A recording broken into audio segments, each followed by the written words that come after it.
નમસ્કાર વિદ્યાર્થી મિત્રો, આજે આપણે ધોરણ 6 ગુજરાતી વિષય તારીખ 6 જાન્યુઆરી 2024ના રોજ લેવાયેલી એકમ કસોટીની પ્રશ્ન બેંકનું સંપૂર્ણ સોલ્યુશન કરીશું. જો તમારે આપવાની બાકી હોય અથવા તો સોલ્યુશન કરવાનું હોય કે ઉપચારાત્મક મૂલ્યાંકન કરવાનું હોય તો આ સોલ્યુશન તમને કામ લાગશે. તો અહીંયા તમે જોઈ શકો છો, પ્રશ્ન 1 તમારે છે કે નીચે આપેલી ઘટના કે વાર્તાને સંવાદ સ્વરૂપે તમારે અહીં રજૂ કરવાની છે. અહીંયા એક વાર્તા તમારે લખવાની છે, જેમ કે વાંદરો અને મગરની વાર્તા છે, શિયાળ અને ઊંટની વાર્તા છે, સસલો અને કચબાની વાર્તા છે, વિક્રમ વેતાલની વાર્તા છે, અકબર અને બીરબલની વાર્તા છે. એટલે કે એને તમારે એક પેજની અંદર સરસ મજાની વાર્તા લખવાની છે. આ વાર્તા તો તમે સાંભળેલી હશે, તો વાર્તા લેખન તમારે કરવાનું છે. બરાબર, પ્રશ્ન 1 ની અંદર શું કરવાનું છે? વાર્તા લેખન કરવાની છે. વાંદરો અને મગર, જેમ કે એક વાંદરો હતો, એ વાંદરો આમ જાંબુના ઝાડ ઉપર રહેતો હતો. જાંબુનું ઝાડ તળાવના કિનારે હતું. તળાવમાં મગર રહેતો હતો. વાંદરો રોજ જાંબુના પાકા પાકા જાંબુ ખાતો હતો. મગર રોજ તડકો ખાવા માટે તળાવના કાંઠે આવતો હતો, જાંબુના વૃક્ષ નીચે આવતો હતો. બંને વચ્ચે મિત્રતા થઈ. આ બધું તમારે લખવાનું છે. બરાબર, એના પછી પ્રશ્ન 2 છે. તો પ્રશ્ન 2 ની અંદર તમારે શું કરવાનું છે? તો નીચે આપેલા ઉત્તરો તમારા અનુભવને આધારે લખવાના છે. એટલે કે આ જે પ્રશ્નો છે ને, એના જવાબ તમારી રીતે લખવાના છે. બરાબર, કે તમે એકલા ઘરે હો ત્યારે શું શું કરો છો, તમારા અનુભવ જણાવો. પછી તમારા મમ્મી પપ્પા તમારી કાળજી લેવા માટે શું કરે છે? તમને સવારે વહેલા ઉઠાડે છે, નવડાવે છે, ખાવાનું આપે છે, ટાઈમસર નાસ્તો કરાવે છે. આ બધું તમારે કાળજીમાં લખવાનું. પછી ત્રીજું છે, જો તમારા મમ્મી થોડાક દિવસ માટે બહારગામ જાય તો તમારા પરિવારમાં શું શું મુશ્કેલી પડે? માની લો તમારા મમ્મી છે એ થોડા દિવસ માટે તમારા મામાના ઘેર ગઈ ગયા, તો તમારા પરિવારમાં કઈ કઈ મુશ્કેલી પડશે? કોઈને જમવાનું નહીં બનાવતા આવડતું હોય તો જમવાનું કઈ રીતે બનાવશે? કપડાં ધોવાનું કઈ રીતે કરશે? ઘરના કામ કોણ કરશે? આવી બધી મુશ્કેલીઓ તમારે લખવાની. ચોથું છે, મિનીની જગ્યાએ તમે હો તો તમે તમારા પપ્પાની કેવી રીતે કાળજી લેશો? જો મિની છે ને, એની જગ્યાએ જો તમે હો તો તમે તમારા પપ્પાની કાળજી કેવી રીતે લેશો? એ તમારે લખવાની છે.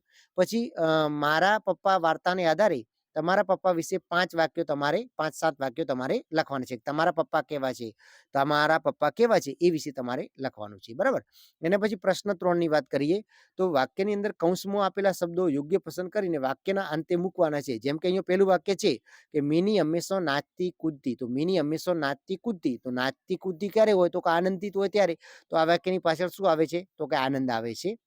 એના પછી મમ્મી ફોન કરીને મારી ખબર અંતર પૂછતી. તો મમ્મી ફોન કરીને ખબર અંતર ક્યારે પૂછે? તો મમ્મીને ચિંતા થતી હતી, તો એની અંદર ચિંતા આવશે બીજાની અંદર. ત્રીજું જોઈએ તો કે પિતા મારી દરેક બાબતનો ખ્યાલ રાખતા. પિતા મારી દરેક બાબતનો ખ્યાલ રાખતા, તો શું લેતા? કાળજી લેતા. પિતા શું લેતા? કાળજી લેતા. તો ત્રીજાની અંદર આવશે કાળજી.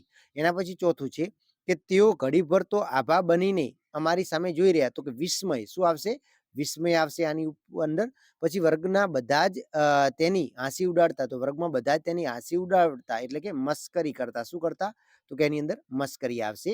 હવે વિભાગ 2 ની વાત કરીએ તો આની અંદર તમે જુઓ કે શું કરવું ને શું ન કરવું એ કશી ખબર પડતી નહોતી, તો એની માટે બેચેની આવશે. શું આવશે? બેચેની. પછી દિલમાં ખૂબ ઉચાટ હોવાથી તે આમ તેમ ઓટા માર્યા કરતા હતા, તો કે અકળામણ થતી હતી. શું થતી હતી? અકળામણ આવશે બીજામાં. ત્રીજું, રાજવીરના ચહેરાની રેખાઓ હંમેશા તંગ અને ખેંચાયેલી રહેતી હતી. તો કે ગુસ્સો. શું આવશે? ગુસ્સો આવશે. પછી મિત્તલે મલ્હારના ગાલ ઉપર હેતથી ટપલી મારી. તો કે વહાલ આવશે. શું આવશે? વહાલ આવશે. પછી તેઓ બે હાથ જોડીને વિનંતી કરતા રહ્યા. તો બે હાથ જોડીને વિનંતી એટલે કે આજીજી કરતા રહ્યા. શું આવશે? આજીજી કરતા રહ્યા. એના પછી સેક્શન સી ની વાત કરીએ તો કે મમ્મીને પપ્પાની વાતમાં થોડી શંકા ગઈ. મમ્મીને પપ્પાની વાતમાં થોડી શંકા ગઈ તો સંશય થયો. શું થયો? સંશય. પછી હાસ હવે કામ પૂરું થયું. તો કે નિરાંત થઈ. શું થઈ? નિરાંત થઈ. પછી પપ્પા ભાખરીના જાત જાતના આકારો મિનીને બતાવીને ખૂબ હસાવતા હતા. તો શું કરતા હતા? રમૂજ કરતા હતા. પછી પપ્પા ડાયરીમાં તારીખ પ્રમાણે હિસાબની નોંધ રાખતા હતા. તો એ ચોકસાઈ. શું કહેવાય? ચોકસાઈ. અને વાહ તારા અક્ષરો તો નર્યા મોતીના દાણા છે. તો આ પ્રશંસા કરી. શું કરી? પ્રશંસા. એના પછી ડી ની વાત કરીએ તો મિની મમ્મી પપ્પાના ફોટાને ઘણીવાર સ્થિર થઈને જોઈ રહેતી હતી. તો કે શું કરતી હતી? તો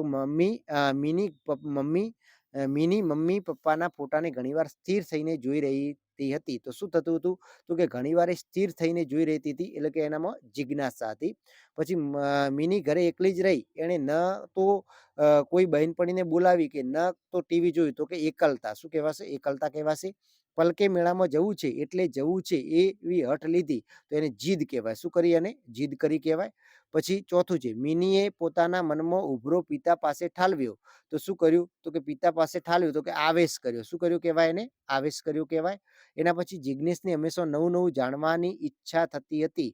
તો નવું નવું જાણવાની શું થતી હતી? ઈચ્છા થતી. તો જિજ્ઞાસા આવશે. સોરી, આની અંદર જિજ્ઞાસા આવશે અને પહેલાની અંદર શું આવશે? તો પહેલાની અંદર વિસ્મય આવશે. શું આવશે? વિસ્મય આવશે.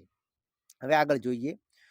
તો આપણે સેક્શન ઈ છે, જેની અંદર જોઈએ તો ગાંધીજીએ બીમાર પિતાની ખૂબ સેવા કરી. તો ગાંધીજીએ ખૂબ સેવા કરી એટલે કે ચાકરી કરી. પછી મંદોદર ખાનને પોતાના દીકરાના મારનારને જીવતદાન આપ્યું.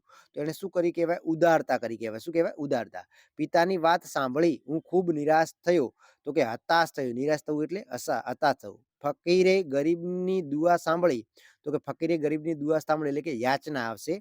અને બા એકદમ ભલી અને ભોળી હતી. તો કે સરળતા હતી. શું હતી? સરળતા. હવે તમારે વાક્યને ફરીથી સાચું લખવાનું છે. વાક્ય રૂઢિપ્રયોગનો અર્થ આપવાનો છે. એનું વાક્ય બનાવવાનું છે. તો કે માથું ન ઝૂકવું. તો માથું ન ઝૂકવું શું આવે છે? તો કે આ માથું ન ઝૂકવું. તો કે માથું ન ઝૂકવું શું આવે છે? તો કે હાર ન માનવી. પછી આંખ લાલ કરવી. તો કે ગુસ્સો કરવો. હવે આનું વાક્ય પણ તમારે બનાવવું પડશે. કાન સરવા કરવા. તો કે ધ્યાનથી સાંભળવું. નાક કપાવવું. તો કે આબરૂ જવી. અને હોઠ કરડવા. તો ગુસ્સો વ્યક્ત કરવો. એના પછી છે કેડ ભાગી જવી. તો કેડ ભાગી જવી તો શું આવે? તો હિંમત ન ચાલવી. પગ ન ઉપડવા. તો પગ ન ઉપડવાનું શું થાય છે? તો હિંમત ન ચાલવી. બરાબર. પગ ન ઉપડવા તો પગ ન ઉપડવા તો હિંમત ન ચાલવી. અને કેડ ભાગી જવી તો આછા છોડી દેવી. શોભીલા થવું તો શર્મિંદા થવું. કળ વળવી તો નિરાંત થવી આવશે. અને એના પછી હાથ ધોઈ નાખવા. તો કે હાથ આછા છોડી દેવી. હાથ ધોઈ નાખવા શું આવશે? આછા છોડી દેવી. અને જુસ્સો તૂટી જવું. બરાબર. કેડ ભાગી જવી તો જુસ્સો તૂટી જવો આવશે. એના પછી છે મેથી પાક ચખાડવો. તો મેથી પાક ચખાડવો તો શું આવે? તો કે મારવો. પછી કળ વળવી. તો કળ વળવી એટલે શું આવે? તો કે નિરાંત થવી. આંખમાં ધૂળ નાખવી. તો કે છેતરાવવું. દાળ ન ગળવી. તો ફાવવું નહીં. અને હાથ મિલાવવા તો દોસ્તી કરવી.